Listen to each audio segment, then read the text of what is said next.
आज मी तुमच्यासोबत अगदी झटपट बनणारा आणि खाण्यास हेल्दी असा ब्रेकफास्ट तुमच्यासोबत शेअर करणार आहे। तो म्हणजे अगदी झटपट 10 मिनिटात बनवून तयार होणाऱ्या उत्तपमची रेसिपी। तर चला पटकन रेसिपीला सुरुवात करूया। तर बघू शकता इथे मी 1 वाटी भरून बारीक रवा घेतलेला आहे, जो आपण उपम्यासाठी किंवा शिऱ्यासाठी वापरतो तोच हा रवा आहे। याच्या जागी तुम्ही थोडासा जाडसर रवा देखील वापर करू शकता, परंतु शक्यतो बारीक रव्याने ही उत्तपम अगदी मस्त सॉफ्ट आणि अगदी लुसलुशीत बनून तयार होतात। तर मिक्सी जारमध्ये आपण हा 1 कप रवा घालून घेऊया। आता जेवढा रवा आपण घेतला आहे तेवढंच पाणी आपल्याला घ्यायचं आहे। तर 1 वाटी मी रवा घेतलेला होता, त्याच वाटीने 1 वाटी भरून मी पाणी मिक्सी जारमध्ये घालत आहे। परत अगदी मस्त सॉफ्ट आणि टेस्टी हे उत्तपम होण्यासाठी 2 चमचे भरून मी इथे दही घातलेलं आहे। या ठिकाणी मी थोडंसं आंबटसरच दह्याचा वापर केलेला आहे। आणि आता मिक्सीचं झाकण लावूया आणि 1 मिनिटासाठी याला चांगलं फिरवून घेऊया। तर बघू शकता अशी स्मूथ पेस्ट किंवा बॅटर असं आपल्याला तयार करून घ्यायचं आहे। एका बाउलमध्ये सगळं बॅटर आपल्याला काढून घ्यायचं आहे। बरेचदा नाश्त्याला आपण काय बनवावं जे हेल्दी राहील आणि पटकनही बनून तयार होईल, तर असा प्रश्न पडतो। तर त्यासाठी परफेक्ट अशी रेसिपी आहे आणि अशा बऱ्याच रेसिपी मी माझ्या चॅनलवर शेअर केलेल्या आहेत। तर आता या बॅटरमध्ये अर्धा चमचा छोट्या चमच्याने मी अख्खे जिरे घातलेले आहेत। चवीनुसार अर्धा चमचा मीठ घालूया आणि हे बॅटर अगदी व्यवस्थित मिक्स करून घेऊया। मुलांच्या टिफिनसाठी नाश्त्यासाठी अगदी परफेक्ट असा हा नाश्ता आहे। तर नक्की एकदा तुम्ही ट्राय करून बघा। बॅटर व्यवस्थित मिक्स केल्यानंतर हा नाश्ता मस्त फ्लफी होण्यासाठी मी इथे इनो फ्रूट सॉल्ट घेतलेला आहे। तर छोट्या चमच्याने पाव चमचा मी इथे इनो फ्रूट सॉल्ट घालणार आहे।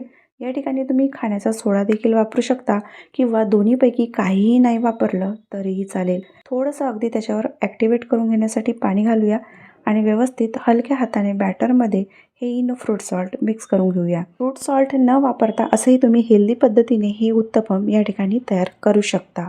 चवीमध्ये कोणताही फरक पडणार नाही, फक्त थोडंसं फ्लफी होण्यासाठी आपण इथे इनो फ्रूट सॉल्ट वापरलेलं आहे। आता तुम्ही हे उत्तपम बनवण्यासाठी एखादा नॉनस्टिक पॅन किंवा डोसा तवा देखील वापरू शकता।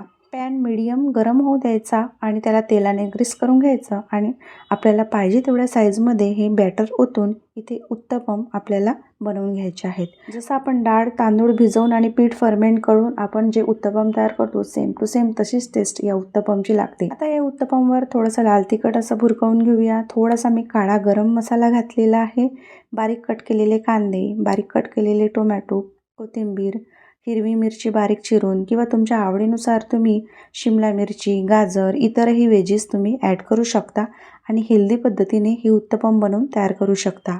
लहान मुलांसाठी बनवत असाल तर हिरवी मिरची या ठिकाणी तुम्ही स्किप करू शकता आणि असंच नुसतं थोडंसं तिखट घालून बनवू शकता। अचानक कोणी घरी आलं किंवा नाश्त्यासाठी आपल्याला उपमा पोहे याच्या व्यतिरिक्त काय बनवावं हे बरेचदा सुचत नाही, तर ही रेसिपी अगदी मस्त आणि परफेक्ट आणि हेल्दी अशी आहे।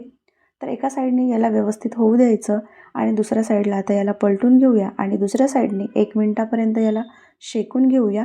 अगदी थोडंसं हलका फुलका तेलाने याला ग्रीस करून घेऊया। या ठिकाणी तेलाचा वापर मी अगदी कमीत कमी केलेला आहे, कारण हे उत्तपम आपल्याला अगदी हेल्दी पद्धतीने आपण हे बनवून तयार करणार आहोत। दुसऱ्या साईडने अगदी कांदा टोमॅटो थोडासा सॉफ्ट झाला की परतून घ्यायचं आणि बघू शकता इथे गरमागरम उत्तपम बनून तयार आहे। त्याच्यासोबत आपण डोसा किंवा इडलीसोबत खाल्ली जाणारी जी नारळाची चटणी असते तीही सर्व करू शकतो किंवा असंही नुसतं खाल्लं तरी खायला अगदी चविष्ट हे उत्तपम लागतात। बऱ्याचदा आपल्याला डोसा, उत्तपम, इडली खायची इच्छा होते, परंतु डाळ तांदूळ भिजत घालणे किंवा ते पीठ फर्मेंट करणे ही थोडीशी वेळखाऊ प्रोसेस आहे। पीठ फर्मेंट करून डोसा, इडली किंवा उत्तपम बनवणं ही तर हेल्दी प्रोसेस आहेच, परंतु अगदी झटपट एखाद्या वेळेस तुमची जर खायची इच्छा झाली तर हे मस्त हेल्दी ऑप्शन आणि हा जो पर्याय आहे तो अगदी बेस्ट आहे। अशा इन्स्टंट ब्रेकफास्टच्या बऱ्याच रेसिपीज मी माझ्या चॅनलवर शेअर केल्या आहेत, त्या नक्की तुम्ही चेकआउट करू शकता।